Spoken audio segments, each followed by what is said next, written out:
This local woman's story stunned the nation. Seizures, shakes, all caused by her seasonal flu shot. It is a story you saw first on Fox 5. A Redskins cheerleader ambassador left disabled, suffering dozens of seizures every day, and that was before she took a turn for the worse. But a controversial doctor in North Carolina is turning her life around. Fox 5's Claudia Coffey takes us along the road to recovery. Desiree Jennings was told by some doctors that she would never recover, that the damage she suffered from a flu shot was irreversible. But over the last month, she has gone from being on death's door to seeing that her old life is just within reach. Desiree Jennings never lost hope that this day would finally come. It feels great to be able to smile again. The Ashburn, Virginia native is not only able to smile, but she can walk again. These simple steps seemed impossible nearly a month ago when we first introduced you to the Redskins cheerleader ambassador.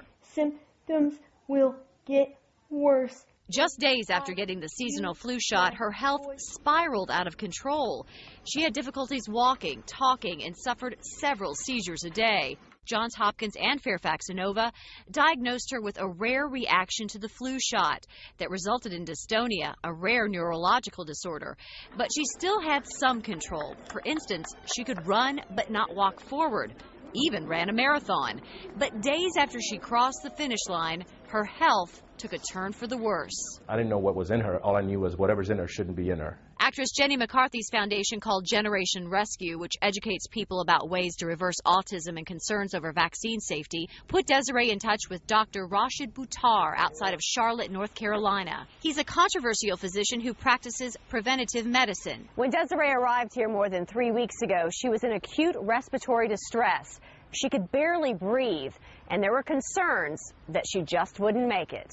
Her face was starting to get that bluish, purplish tint because she couldn't get air. Twice I looked at my head nurse like, I think we got to call EMS. 24 to 48 hours later, Desiree was stable. And when we paid her a visit, she was walking and laughing and seemingly on the road to recovery. Overall, I think my spirits are higher. I definitely feel like I have a positive future and that hopefully all of this will get better. She's no longer having any seizures. She can speak perfectly normal whenever talking about the past or the future. But her voice changes whenever she speaks about the time period when she was sick, which began in early September. September 1st, September 2nd, September 3rd, September 4th, September 3rd.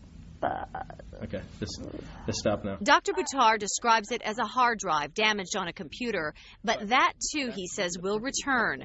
Desiree is amazed at the improvement, but admits at one point she thought she was going to die. I also knew my health was getting very bad and I didn't have much time, so I said this has got to work. I have nothing left. Dr. Buttar diagnosed Desiree with essentially a toxic reaction to the flu shot. My diagnosis of her is acute viral post-immunization encephalopathy and secondary mercury toxicity, which we've just established as of Friday. And that's a result of the flu shot? Absolutely. Without a doubt? Without a doubt. He says she was showing symptoms from a number of different conditions, including dystonic side effects, which is why he says so many doctors couldn't figure out what was wrong with her. Desiree's own private neurologist also diagnosed her with a dystonic reaction to the seasonal flu shot.